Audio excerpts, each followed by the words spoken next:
anak setelah usia 2 tahun kok jadi mundur gitu. Nah, itu ada juga beberapa kondisi itu. Mungkin itu bisa disebabkan oleh mungkin pernah sakit atau pernah panas atau apa. Nah, itu bisa menyebabkan anak-anak kita mengalami kemunduran kemampuan komunikasi seperti itu. Jadi terlambat.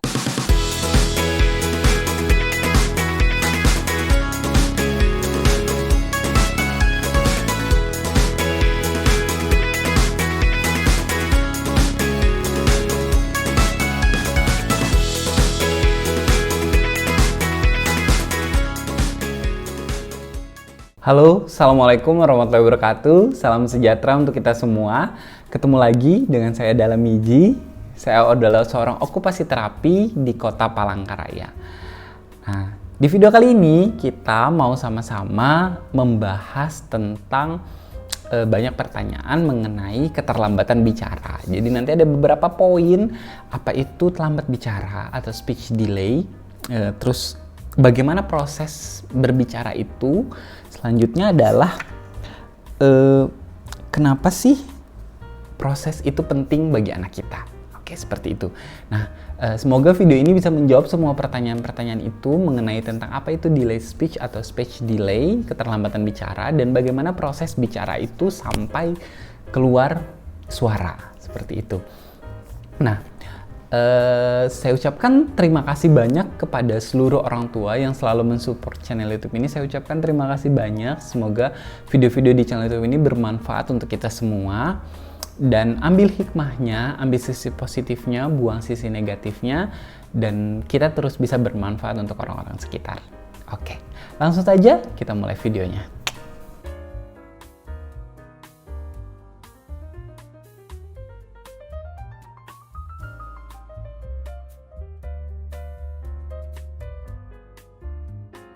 Oke, nah banyak pertanyaan tentang komunikasi atau bicara pada anak-anak. Jadi di video ini saya coba jabarkan secara sederhana apa sih itu delay speech dan bagaimana sih proses bicara itu. Nah, saya belajar video ini saya buat dari beberapa literatur, beberapa jurnal, baik itu dari profesi terapi bicara atau profesi okupasi terapi. Saya olah, saya coba kumpulkan, dan saya coba buatkan video ini. Semoga video sederhana ini bisa memberikan wawasan atau pemahaman yang bisa terbuka tentang apa sih itu keterlambatan bicara, seperti itu.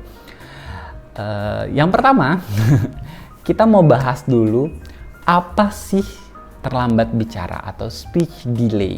Nah, speech delay atau terlambat bicara adalah suatu kondisi di mana anak-anak kita kesulitan untuk memproses bunyi atau mengartikan suatu bunyi agar mereka bisa mengeluarkan komunikasi itu. Nah, apa sih bedanya speech delay dengan anak yang mengalami ketunaan? Nah, sederhananya seperti ini. Speech delay organnya bagus nih. Organ telinga, organ pendengaran, penglihatan, semua itu tuh bagus. Tidak ada permasalahan.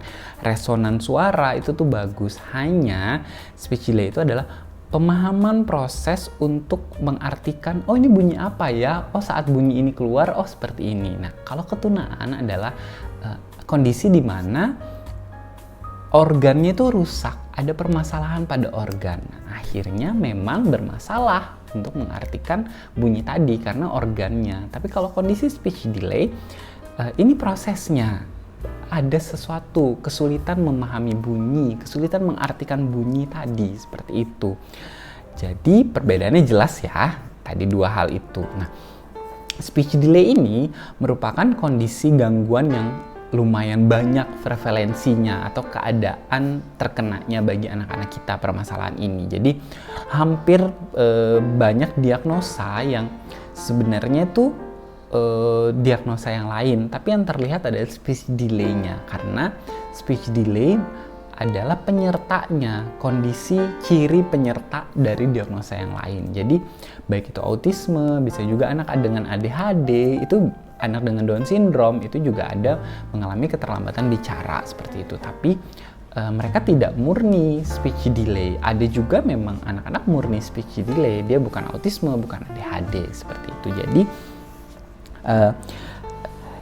kita kembali ke artinya tadi, speech delay adalah kesulitan untuk mengartikan bunyi yang ada di sekitar mereka. Jadi saat bunyi itu masuk, mereka bingung tuh prosesnya, ini apa ya, ini bagaimana ya. Nah akhirnya kesulitan seperti itu.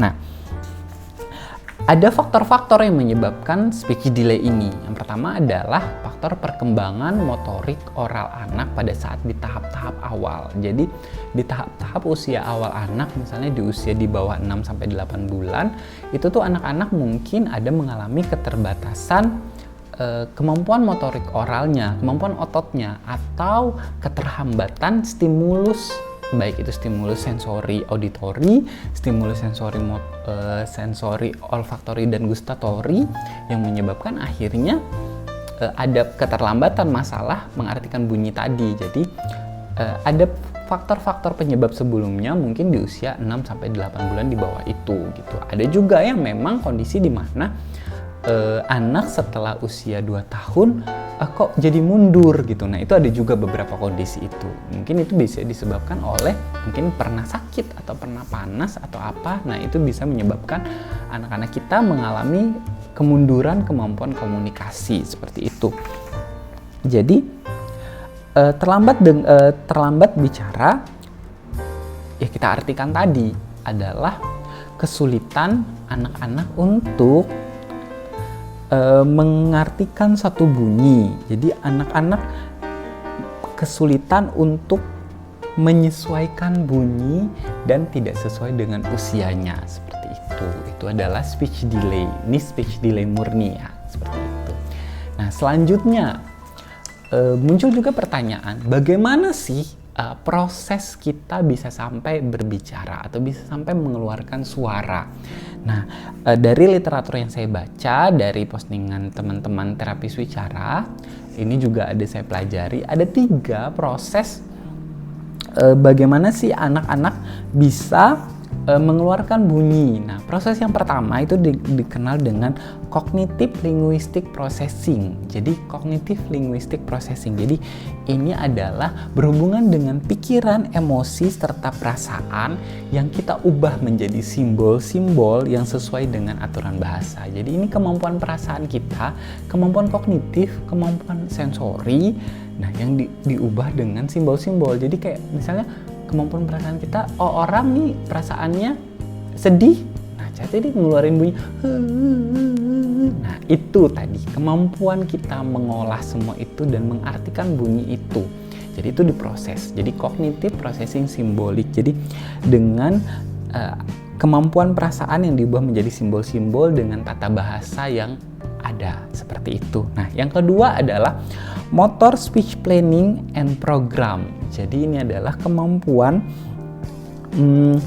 pemilihan dan mengurutkan program. Jadi sensori motorik bertugas untuk mengaktifkan otot-otot bicara, artikulasi, durasi, agar semuanya menjadi tepat. Nah ini seperti artinya adalah motor speech planning. Jadi kemampuan sensori motor untuk mengolah semuanya. Tadi kan udah diproses nih sama kognitif kita.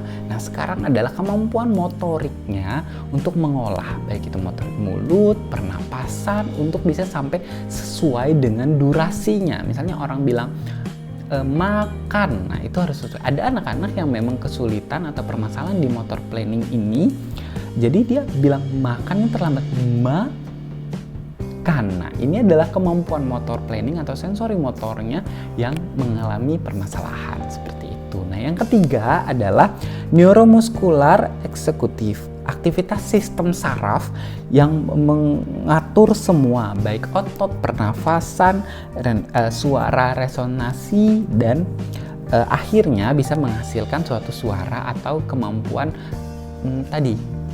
kemampuan bunyi, atau yang biasanya dikenal dengan kemampuan bunyi ya, sederhananya bunyi lah seperti itu. Jadi kemampuan artikulasi. Jadi di tahap ketiga inilah neuromuskular yang mengatur untuk aktivitas sistem saraf kita. Tadi kan yang pertama udah kemampuan bagaimana mengolah perasaan, yang kedua adalah kemampuan ototnya, kemampuan sensori motornya, yang ketiga adalah tugasnya si otak atau kemampuan sistem syaraf kita, bukan otak saja ya, kemampuan sistem syaraf kita bagaimana mengolah hal tersebut agar bisa menghasilkan bunyi yang dimaksud, seperti itu. Nah, biasanya di anak-anak kita ada mengalami permasalahan di tahap pertama, tahap kedua, atau ke tahap ketiga. Baik itu di tahap pertama tadi, bagaimana dia mengolah perasaannya. Bisa jadi memang konsentrasi atensinya belum bagus, akhirnya mereka tidak bisa fokus, tidak bisa tenang, akhirnya perasaannya selalu panik. Nah, itu di tahap pertama. Yang kedua adalah bagaimana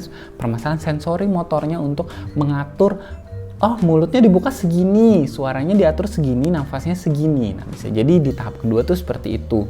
Nah, di tahap ketiga biasanya kemampuan sistem syarafnya untuk mengeluarkan. Di tahap ketiga ini anak-anak sudah mulai memahami, tapi dia mengatur atau mencoba mengendalikan, oh keluarnya seperti apa, seperti itu.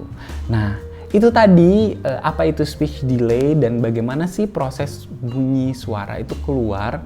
Semoga video ini bermanfaat untuk semuanya. Mohon maaf kalau saya menjelaskannya tidak terlalu jelas atau saya berbelit-belit, mohon maaf. Saya mencoba untuk menjelaskan sesederhana mungkin agar teman-teman atau ibu-ibu semua dan orang tua semua bisa memahami dengan sederhana maksud dari video ini.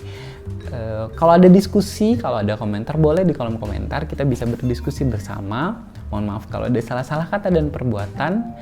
Saya tutup video ini. Pesan terakhir, jangan lupa di like, komen, dan subscribe, serta di share video-video di channel YouTube ini. Untuk teman-teman yang lain bisa cek-cek video-video selanjutnya, itu ada pembahasan-pembahasan yang lain. Saya tutup, Assalamualaikum warahmatullahi wabarakatuh. Bye-bye.